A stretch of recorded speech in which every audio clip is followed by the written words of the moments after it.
de rock, empezamos formalmente la sección con Camilo Albornoz, que tenemos pendiente el tema del cáncer de la semana pasada. Esa canción era un rock llamando a la muerte. Llámame la muerte. Llámame la muerte. Es que Camilo últimamente nos trae unas canciones. Pero a ver, si es que vamos a hablar de lo que vamos a hablar. Dios mío. Mira, lo peor que uno puede hacer en la vida es tener eso de la concepción de... Tú sabes que hay dos tipos de personas, ¿no? Los que cogen la tirita y hacen ¡zas! O los que se la quitan poquito a poco pensando que no les va a doler. Pues no. Es mejor el ¡zas! Un solo ay y se acabó el dolor. ¿Sí? Claro. Antes estábamos hablando del SIDA, les trajimos una información bastante básica, pero importante para no dejar pasar el 1 de diciembre. Pero Camilo me ha prometido que vamos a entrar en este tema en profundidad. Claro, hay que hablarlo con detalle porque hay mucha miga todavía por sacar. deshacer. Sí. El tratamiento, Todo el aumento de la epidemia, porque la epidemia está aumentando otra vez, ¿sí? La vacuna, hay mucho de dónde sacártele todavía. Así es que, queridos amigos, no piensen que lo dejamos en el aire. Volveremos con el tema del SIDA quizás la semana que viene o posiblemente, en enero. sí. Vale. ¿Sí? Pero bueno. ¡Ay! Entonces, No es coronavirus. No, puede ser un cancercito de bronquio. ¡Cállate! ¡Ni Dios lo quiera! Cancelado y transmutado. Acuérdate que la semana pasada hablamos que los síntomas, en muchos casos, simplemente es gente que tose y tose y tose. Pero y esta tosecita, se lo voy a confesar, fue porque tomé un poquito de Coca-Cola. Claro. Y también es cierto que hablamos de que en ninguna parte del mundo existe un programa de cribado para el cáncer. Muchísimos grupos médicos, sobre todo neumólogos y oncólogos, están proponiendo que se haga un cribado de cáncer a todos los fumadores que tengan factores de riesgo, por ejemplo, que tengan familiares, que tengan sintomatología, que estén dentro de la franja de edad, etcétera. Lo que pasa es que, si hablábamos también la semana pasada, que el cribado a través de la radiografía simple de tórax es incierto, claro. Es incierto, ¿sí? Y aún así, por ejemplo, hay un montón de anécdotas que son todas inclusive hasta muy parecidas, ¿sí? De gente que de pronto al azar le han hecho una radiografía de tórax y patapum, se encuentran ahí con la cosa, ¿sí?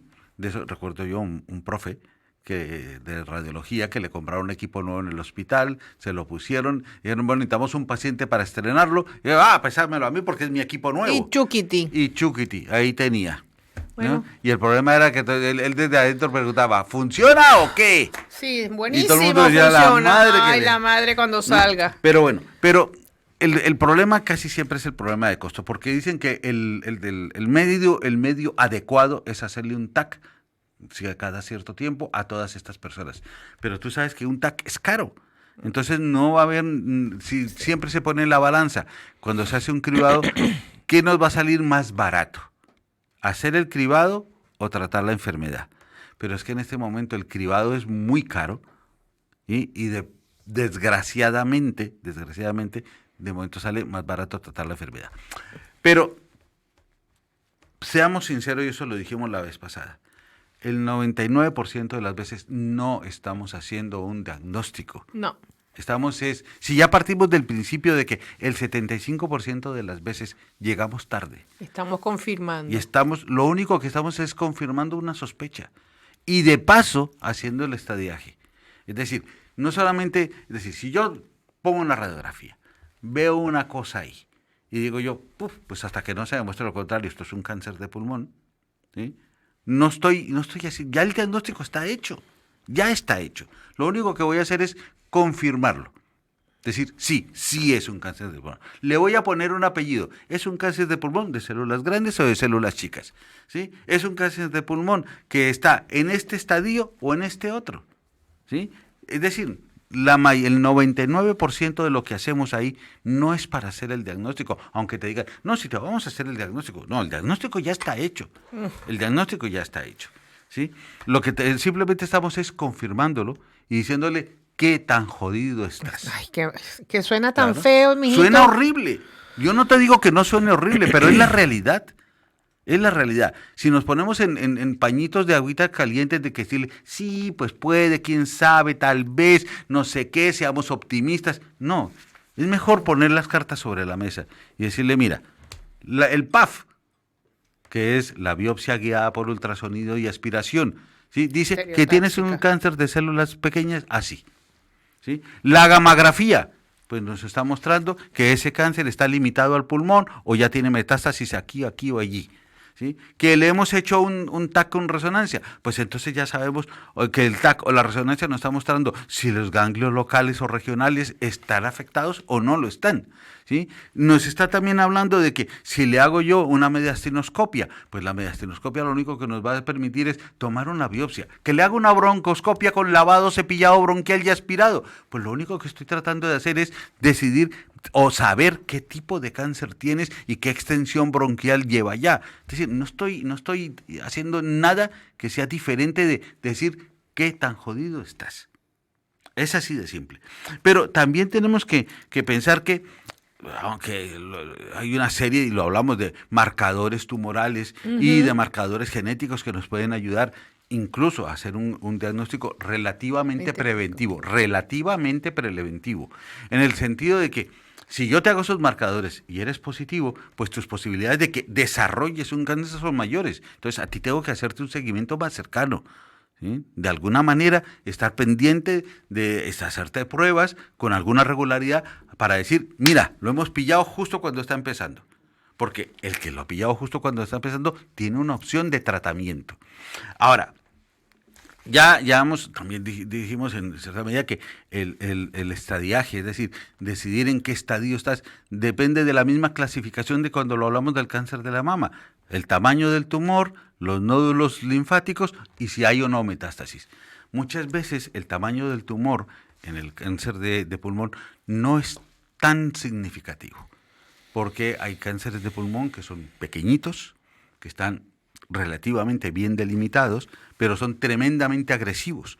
Con lo cual, que en el momento en que tú ves, dices, una pepita así de unos 5 o 10 centímetros, y dices, ahí se ve bien, no está así de bordes difusos, sino de bordes más bien limitaditos, pero vas y le haces la mediastinoscopia y tiene los ganglios regionales ya afectados. O le haces una gamografía, y entonces ya ves que tiene metástasis. Entonces, porque son cánceres que son muy agresivos en ese sentido.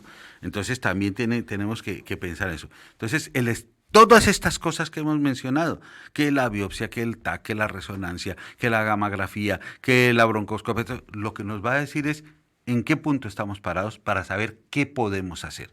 Porque en el qué podemos hacer, la realidad es que el 90% del tratamiento es un tratamiento paliativo. Si ya estamos tarde, tus posibilidades de que el tratamiento sea curativo son bajas. Cuanto más pronto pillemos el cáncer, más probabilidades tenemos, ¿sí? Pero el 90% de los tratamientos son paliativos. ¿Paliativos en qué sentido? Pues, por ejemplo, en el sentido de, voy a tratar de reducir el tamaño del tumor para ver si te puedo operar. Voy a reducir el tamaño del tumor o de sus metástasis para que te den menos síntomas. Voy a tratar de reducir el tamaño del tumor o tu metástasis para que tu sobrevida sea mayor. Y que al hacer eso te pueda dar un tratamiento, una quimioterapia, que ayude a que tu sobrevida sea mayor o que el tiempo que vas a estar sobreviviendo no sea tan malo. Porque seamos sinceros, estas son enfermedades que te ponen muy malo. A parir. Entonces eso. Ahora, tú llegas y, por ejemplo, hay cánceres que son más susceptibles de hacer una tumorectomía o de hacer una cirugía, quitar un pedazo del pulmón o el pulmón entero, ¿sí? Entonces, por ejemplo, los cánceres de células pequeñas son más susceptibles de que puedas hacer una cirugía. Entonces, se puede hacer una lobectomía, que es quitar un pedacito, o se puede hacer una neumonectomía, que es quitarlo todo y hacer un vaciamiento regional de los ganglios y todas esas cosas. Incluso cuando estás tan afortunado que lo pillas así, sí, ya comenzandito, se hace una cirugía en cuña. Quitas el pedacito y un poquito más de donde está esa masa, ¿sí? Porque el resto lo puedes tratar con radioterapia, con se me fue la palabrita, no es proteína, sino proteonterapia, cosas así por el estilo. Pero la radioterapia hoy en día es digamos, el tratamiento fundamental.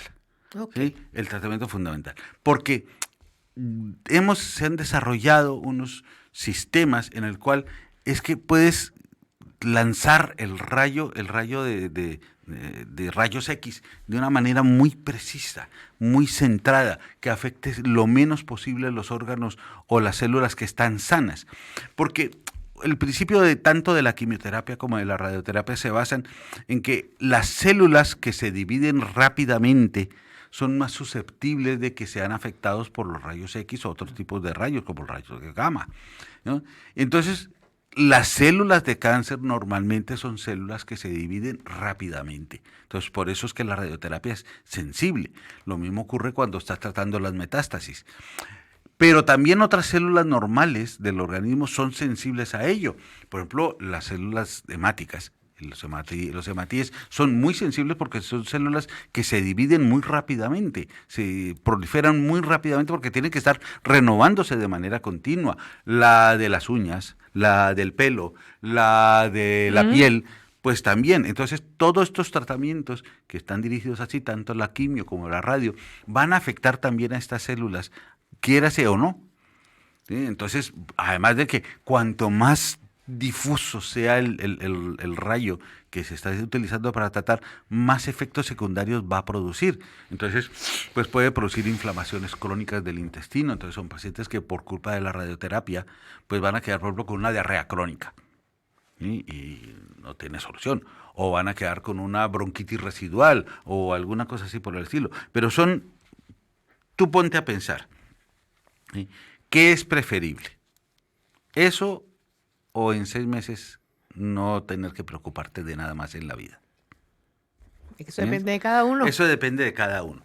Porque ahí es donde muchas cosas... Ahora, también existe la inmunoterapia. La inmunoterapia está basándose hoy en día, por ejemplo, en lo que comentábamos antes. Off the record. Sí. Sí que se están intentando desarrollar vacunas para muchos tipos de cánceres. ¿Sí? Y entre algunas de esas vacunas, después está las vacunas para algunas formas del cáncer de pulmón, ¿sí? Porque se pueden determinar puntos de recepción dentro de la célula de enzimas o de actividades enzimáticas o proteínicas que son susceptibles de ser modificadas por la vacuna o de ser prevenibles por la vacuna. Pero no hay nada concreto, Camilo. No, todavía no, pero el camino es muy claro y el camino se ve bastante bien. ¿Sí?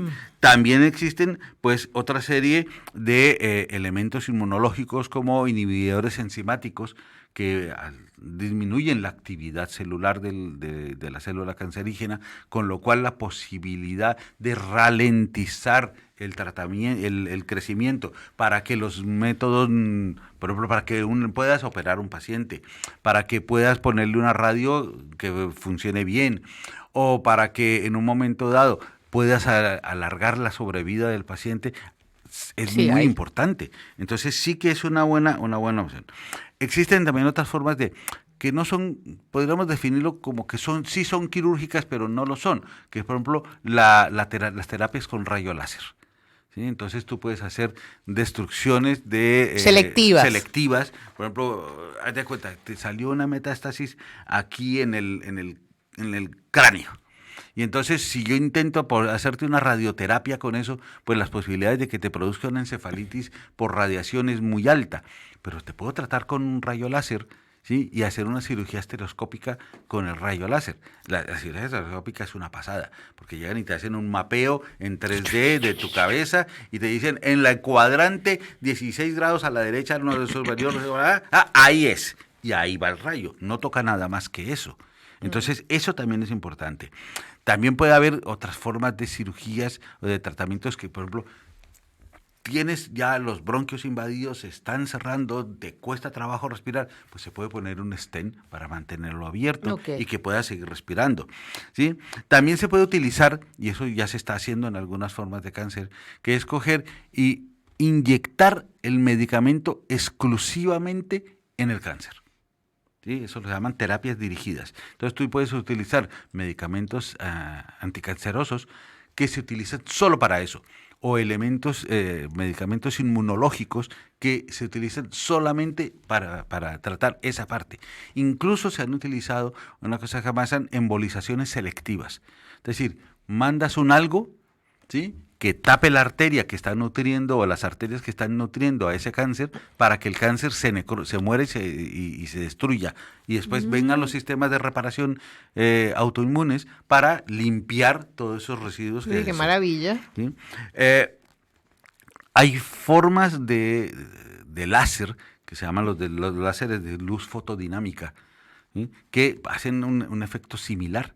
Entonces puedes producir trombosis arteriales selectivas de tal forma de que le quitas el suministro de alimentación a la masa, al tumor, con lo cual terminará muriéndose de alguna manera para que pueda ser o reducir su tamaño y poderlo operar, o reducir su tamaño y darle una radioterapia, o reducir su tamaño y mejorar la sintomatología para que el paciente tenga una sobrevida.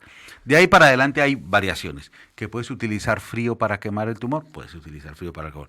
¿Que puedes utilizar electricidad, ¿sí?, chispitas para quemar el tumor? Pues puedes utilizar electricidad para quemar el tumor. Hay muchas maneras que si puedes acceder a la masa, de muchas maneras en las cuales la puedes hacer.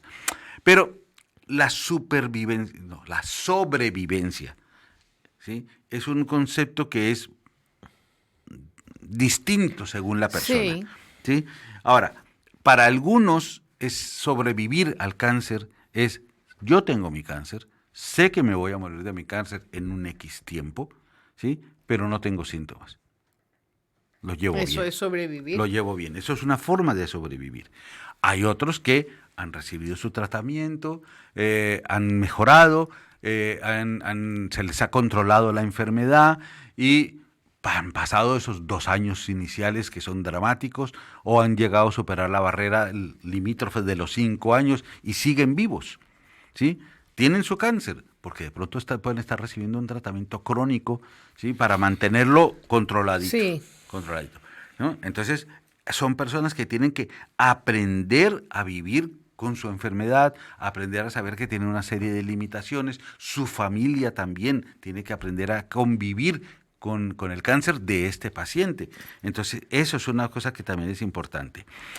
La otra es, si tienes la fortuna de ser de esos pacientes que se les diagnosticó tempranamente, que se puede declarar que has sido curado del cáncer, ¿sí?, pues hoy en día no pensamos de que el cáncer se quede curado indefinidamente. Hay que seguir haciendo los controles permanentemente a lo largo de toda la vida, porque en algún momento por ahí una celulita que quedó olvidada, pues puede asentarse nuevamente y volver a producir o tener un rebrote. Lo que originó inicialmente el primer tumor puede volver a reaparecer. O pueden aparecer lo que se llaman cánceres sincrónicos. Es decir, tuve este cáncer, pero ahora tengo este otro, ¿sí? Entonces esos cánceres sincrónicos, por ejemplo, en los fumadores con relativa frecuencia aparece que encontraste que tenías un cáncer de pulmón, tuviste la fortuna de que te lo diagnosticaran a tiempo y toda la cosa, pero con el tiempo desarrollaste un cáncer de laringe, o de tráquea, o de lengua, o de boca, porque el origen fue el mismo, el cigarrillo. Claro. ¿Sí? Ahora, la tasa de supervivencia vista en el tiempo en general es mala. Pero es mala por la misma razón en que el tratamiento es limitado y tiende a ser paliativo, y porque el diagnóstico no es realmente un diagnóstico, sino un estadiaje, ¿sí? Porque diagnosticamos tarde. Diagnosticamos tarde. O sea que lo normalito es que en el momento en que yo te diga, lo tuyo es un cáncer, tu perspectiva es de 6 meses. Más o menos. Hombre, habrá alguno que te diga, no, pues a mí me lo dijeron y viví 2 años. Bueno, gracias a Dios. Pues sí, pues genial, ¿sí? Pero la estadística nos dice que el promedio son 6 meses, ¿sí? La supervivencia a 5 años es muy baja, un 1%. ¿Sí? Y la otra es que los que sobreviven a esos 5 años tienen un 60% de tener una recaída. Bueno, pero... Entonces, por eso es que hay que estar siempre haciéndoles el seguimiento evento. Y esa recaída puede ser más o menos en los 2 primeros años después de que se les ha declarado, ha pasado la barrera de los 5 años. Entonces, esto es importante. Ahora, ¿qué podemos hacer para prevenir esta situación? No fumar. Esa es la primera. No Es fumar. evitar los factores de riesgo. No casarse con un fumador o con una fumadora. Sí, no ser ni fumador primario, ni fumador pasivo, ni inhalador de humo secundario o de humo terciario, porque todo eso ya lo sabemos. Pero hay ciertas cosas que no lo puedes evitar. La genética no la puedes evitar. No. Pero entonces si sabemos que venimos de familias de fumadores, gente que ha tenido problemas respiratorios o a los familiares se han hecho cáncer de pulmón, no te esperes a que tengas síntomas. Empieza a controlarte, empieza a visitar a tu médico o que tu médico te comience a hacer un chequeo a lo largo del tiempo para eso, ¿sí? Porque tu riesgo es mayor, ¿sí? Ahora, tenemos que acordarnos también que los exfumadores no están libres, de riesgo, ¿sí? Los fumadores mantienen el mismo riesgo de desarrollar un cáncer durante los primeros 5 años de ser exfumadores. Se reduce a 1/3 en los primeros 10 años de ser exfumadores e incluso 20 años después de haber dejado de fumar, siguen siendo pacientes de riesgo para desarrollar un cáncer. Ahora, tanto, ¿sí? Que en ese punto se juntan con el riesgo del fumador pasivo. El fumador pasivo tiene un 23% de probabilidades de hacer un cáncer de pulmón. Mi madre. ¿Es? Entonces cada vez se reduce la... Ahora, para conseguir evidentemente, un hombre o una mujer. otros factores de riesgo, por ejemplo, laborales. Intenta no exponerte al asbesto, a la fibra de vidrio, a los una preguntita. gases. Y yo sé que a lo mejor me van a caer el lunes mucha gente. Vivir cerca de una empresa, de una refinería como vive Puerto Llano de Rexol, ¿eso tiene alguna influencia? Hombre, lo que pasa es que tú simplemente, y eso lo hablamos desde el primer programa que tratamos el cáncer de pulmón, la contaminación ambiental hace que seamos todos fumadores pasivos de una manera u otra. Ok. ¿Sí? Todos. No. Pero el que es un fumador o ha sido un fumador, la contaminación ambiental aumenta el riesgo potencialmente. ¿Sí? Y de la misma manera, las personas que viven en ciudades altamente contaminadas, pues tienen más probabilidades de desarrollar un cáncer, aun que no sean fumadores. ¿Sí? Desgraciadamente, Puerto Llano es una ciudad que tiene una contaminación ambiental importante. ¿Sí? O sea que deberíamos tener una conciencia de que eso puede ser así. Bueno, usa mascarilla aunque no haya coronavirus, pues. Es que más nos toca. Camilo, ha sido como siempre un placer conversar contigo de cáncer de pulmón. Le hemos hecho a nuestros amigos oyentes y televidentes la promesa de que el viernes que se puede, el que viene, pues podemos terminar de hablar de esto del SIDA, porque hay muchos temitas que... Claro, porque nos vamos a centrar básicamente en esos puntos. El tratamiento, la vacuna y la epidemia. Perfectamente. Queridos amigos, muchísimas gracias a nuestros oyentes de Onda Cero, que tengan un felicísimo fin de semana, encendido de luces navideña y puente aquí en Puerto Llano, y a mis queridos amigos y Más Televisión. Nos vemos muy pronto.